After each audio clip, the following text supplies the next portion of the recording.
दोस्तों, स्वागत है learn with RDP tax update के इस चैनल पर। आज हम चर्चा करेंगे एक बहुत ही महत्वपूर्ण विषय पर जिसका नाम है supply. Goods and service tax में सप्लाई बहुत ही महत्व रखता है। अगर आपने सप्लाई के बारे में नहीं समझा, प्लेस ऑफ सप्लाई के बारे में नहीं समझा, चार्ज सेक्शन के बारे में नहीं समझा, तो आप गुड्स एंड सर्विस टैक्स की प्रैक्टिस में इसके साथ न्याय नहीं कर पाएंगे। क्या आप रेडी हैं अच्छे से समझने के लिए कि गुड्स एंड सर्विस टैक्स में कैसे कहानी चलती है? तो सबसे पहले हमें टैक्सेबल इवेंट्स के बारे में समझना है।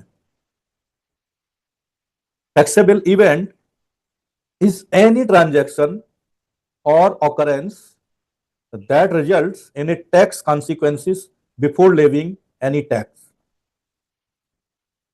क्या है टैक्सेबल इवेंट्स? जहां पर टैक्स लगना है, that is taxable event. Any transaction, चाहे वो ट्रांजैक्शन हो और कुछ भी इवेंट हो, ऑकरेंस हो, जिसके फलस्वरूप टैक्स कॉन्सिक्वेंसेस लागू हो जाते हैं बिफोर लेविंग एनी टैक्स।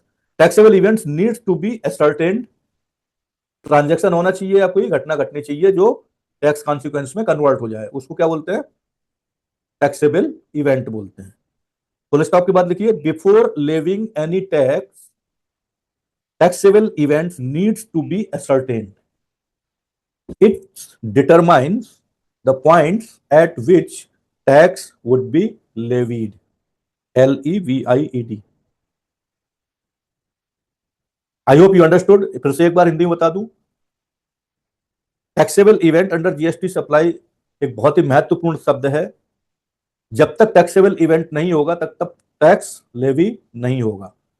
तो टैक्स इवेंट क्या है? कोई ट्रांजैक्शन या कोई घटना घटना जहां पे जिसके रिजल्ट के फलस्वरूप टैक्स की लेवी हो जाए। तो बिफोर टैक्स लेवी कोई टैक्सेबल इवेंट्स होनी चाहिए, एक निश्चित टैक्स इवेंट्स होनी चाहिए।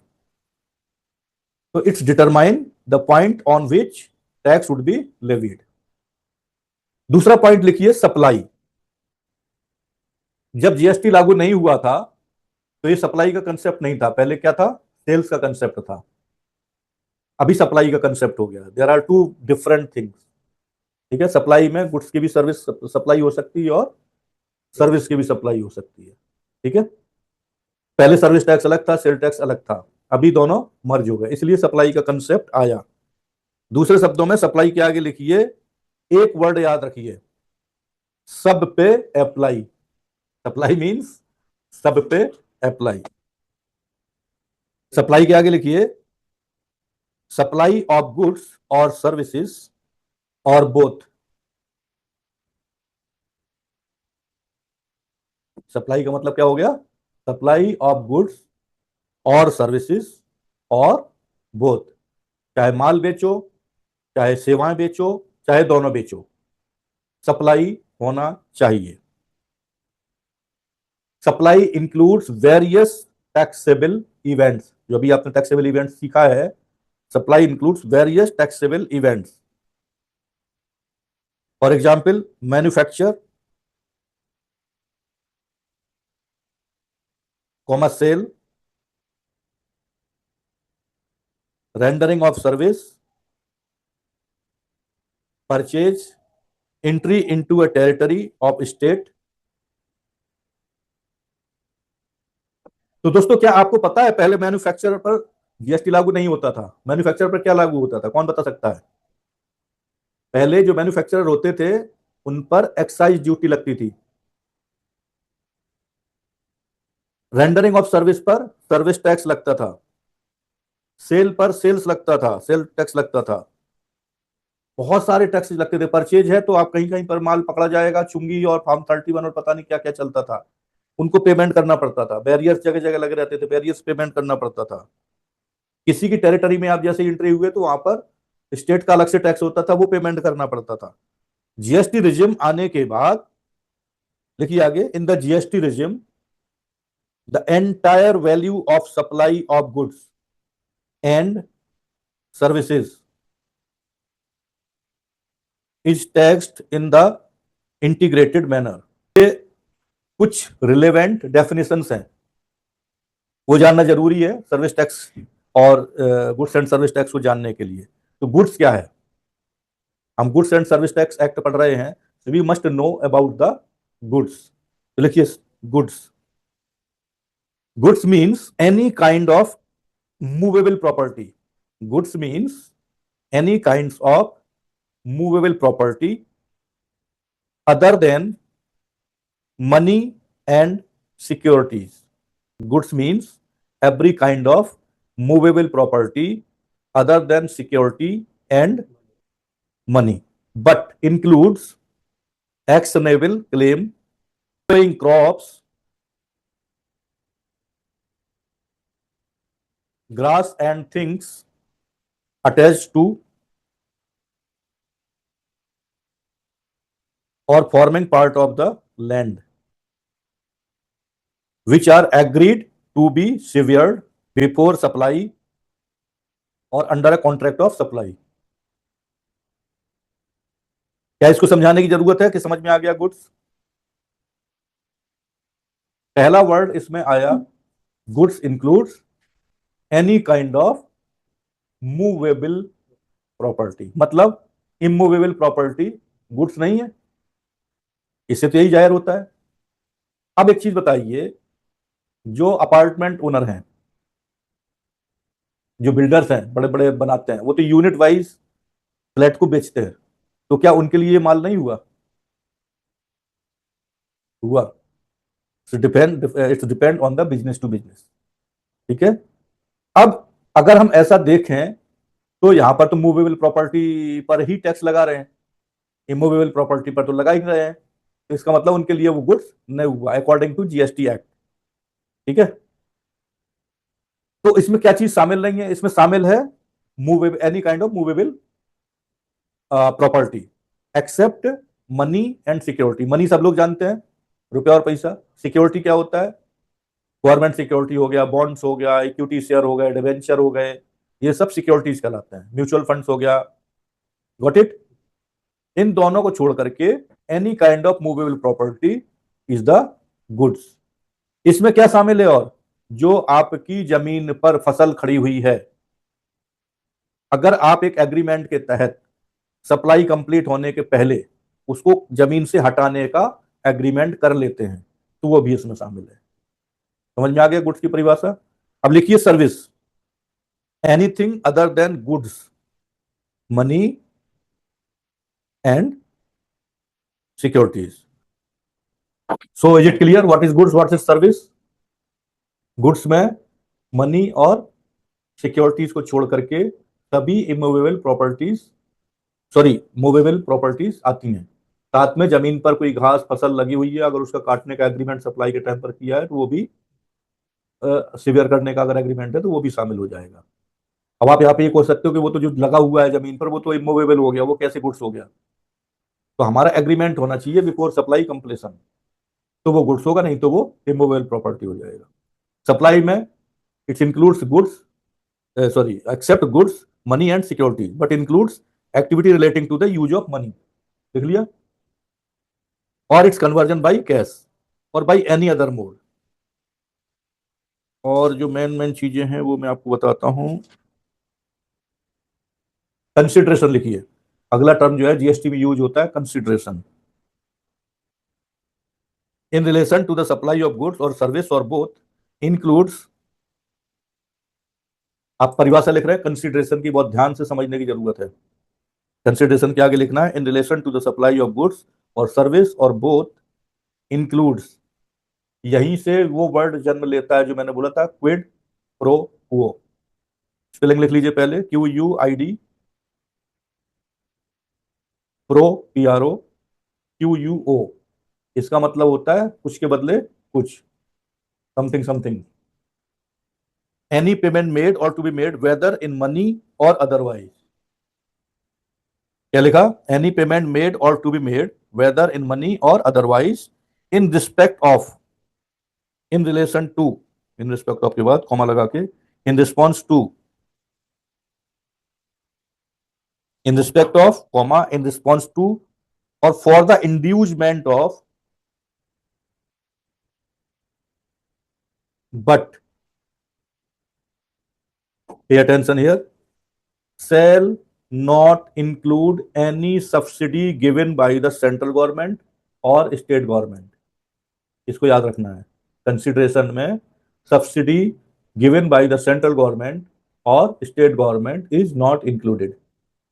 ठीक है, इसका मतलब अगर आपको कहीं और से सब्सिडी मिल गई तो वो इंक्लूडेड है, लेकिन सेंट्रल और स्टेट गवर्नमेंट के द्वारा मिली हुई सब्सिडी कंसिडरेशन में इंक्लूड नहीं है। जैसे मान लीजिए कि आपने एक ट्रैक्टर खरीदा, ट्रैक्टर की कीमत है 5 लाख या 50 लाख। ठीक है, अब उसमें से 10 लाख सब्सिडी मिल गई आपको, तो आपको कितना देना पड़ा? 40 लाख। ठीक है, लेकिन जो ट्रैक्टर मालिक था उसको आपको कितना देना पड़ा? 50 लाख। 10 लाख की जो सब्सिडी दी किसने दी? गवर्नमेंट ने। तो आपका कंसिडरेशन कितना हुआ? आपकी जेब से कितना गया? 40 lakh. That will be count as a consideration. एक पॉइंट और कंसिडरेशन में है, वो लिख लीजिए। द मॉनेटरी वैल्यू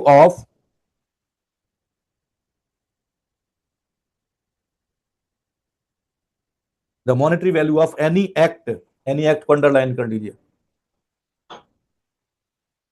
और for बियरेंस,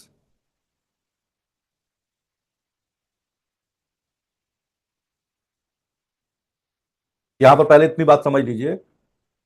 any monetary value of any act, मैं यहां पर अपना ऑफिस खोल के बैठा हूं, हमारा कोई कंप्यूटर आता है, अरे साहब आप आ जाओगे तो हमको ही रोजी रोटी के लाले पड़ रहे हैं, ठीक है, आप मत खोलो यहां पर।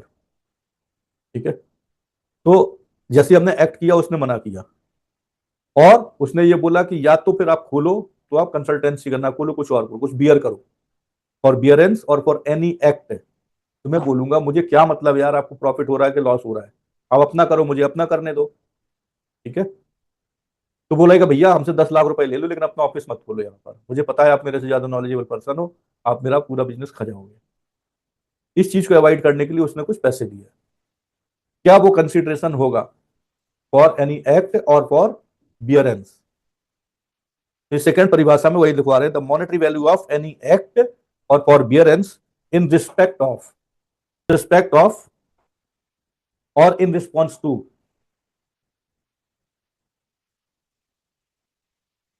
और for the inducement of.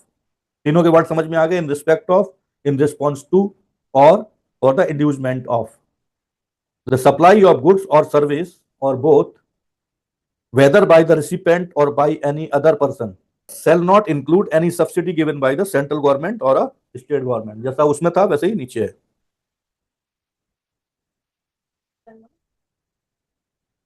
But shall not include any subsidy given by state government or central government. However, deposit given in respect of the supply of goods or service, both shall not be considered as payment made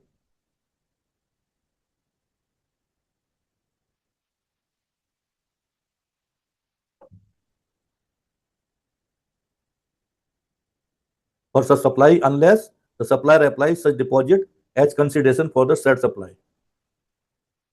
चलिए, deposit नहीं आता है इतना समझ लीजिए, deposit नहीं आता है, central government or state government की सब्सिडी नहीं आती है। नेक्स्ट परिभाषा है बिजनेस की। बिजनेस में ABCDEFGHI इतने पॉइंट्स हैं। तो जो नॉर्मल बिजनेस आप लोग समझते हो उसमें क्या क्या शामिल है, पहले वो लिख लीजिए। ए, business includes section 2 sub section 17 of CGST act defines the business which includes 17 section 2। किसी भी एक्ट में बेटा सेक्शन 2 में डेफिनेशन ही होती है। इनकम टैक्स पढ़ा है आपने? पहले में क्या बताता है? एनेक्टमेंट के बारे में बताता है, टाइटल और उसके बारे में बताता है। सेकंड में डेफिनेशन ही होती है हमेशा। ठीक है, तो अब लिखिए बिजनेस इंक्लूड्स में ए पॉइंट पर any trade, comma commerce, comma manufacture, comma profession, comma vocation, comma adventure,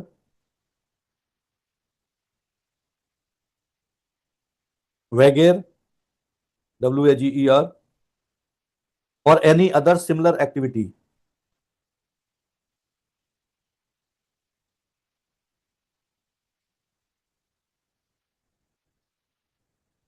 whether or not it is for a pecuniary benefit, चाहे वो लाभ के लिए बिजनेस किया जा रहा हो या ना किया जा रहा हो। जितनी चीजें हमें पता है बिजनेस में सब आ जाता है।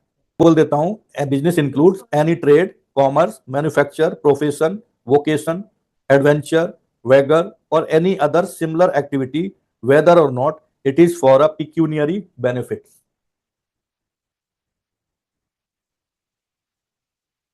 ये है एक जनरल परिभाषा बिजनेस की।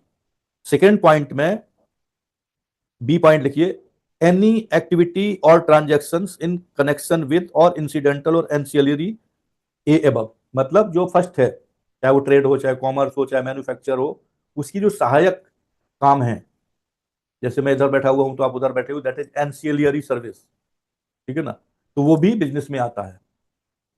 तो क्या लिखना है इसमें, any activity or transaction in the nature of A above. पहले बी पॉइंट में ए एबव जो हमने बोले उनकी एंसिलरी और सब्सिडरी जो एक्टिविटीज हैं वो आ गई। थर्ड पॉइंट पर है any activity or transaction in the nature of A, any, अरे ऊपर वाले में एक्टिविटी और ट्रांजेक्शन ही तो है, चाहे वो ट्रेड हो, चाहे कॉमर्स हो, चाहे मैन्युफैक्चर हो, चाहे बार्टर हो, कुछ भी हो, ठीक है। तो वही बोल रहे हैं, any activity or transaction in the nature of A above whether or not there is a volume, frequency, continuity or regularity of such transaction, चाहे वो रेगुलर ट्रांजेक्शन हो या कभी कभार वाला ट्रांजेक्शन हो, ठीक है, वो भी आपका बिजनेस में आएगा। डी पॉइंट पर लिखिए, supply or acquisition of goods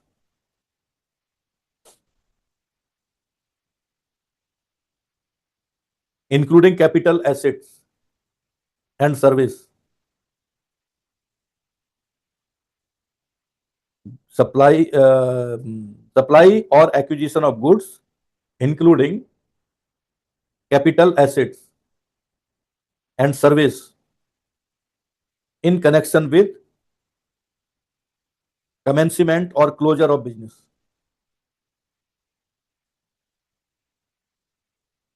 ये थोड़ा सा इंपॉर्टेंट है, इसको समझाता हूं, और 5 मिनट में मीटिंग भी खत्म करनी है, इसको कंप्लीट करके मीटिंग एंड करते हैं। Acquisition of goods including capital assets, capital assets का मतलब क्या हो गया, इमूवेबल प्रॉपर्टी या मूवेबल प्रॉपर्टी, हाँ दोनों ही हो गया। लैंड भी कैपिटल एसेट्स है, कार भी कैपिटल एसेट्स हो गई, मशीनरी भी कैपिटल एसेट्स हो गई, लेकिन जो मूवेबल है वहीं आएगा, इमूवेबल का हमारा बिजनेस नहीं है, ठीक है। प्रोविजन अगला लिखिए, provision by a club, association, society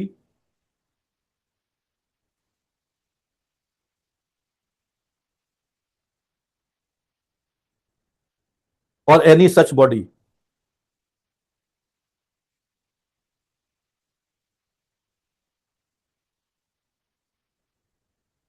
for a subscription or any other consideration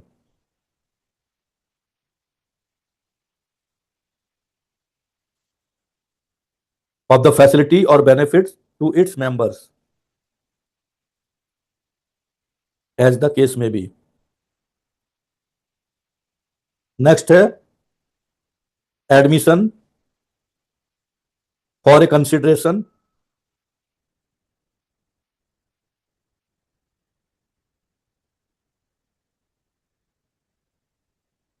of person to any premises.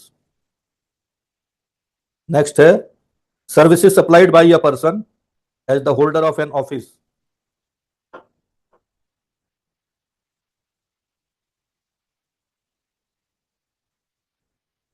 services supplied by a person as the holder of an office which has been accepted by him in the course or furtherance of his trade, profession or vocation,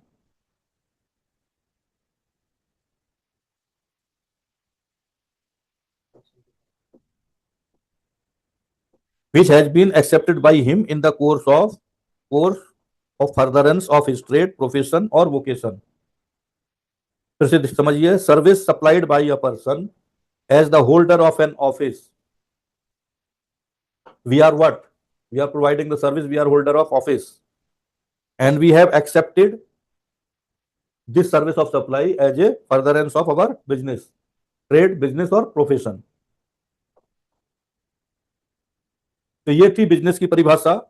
आज हमने आपको सिखाया what is goods, what is service, what are the taxable events, what is the consideration, what is the business.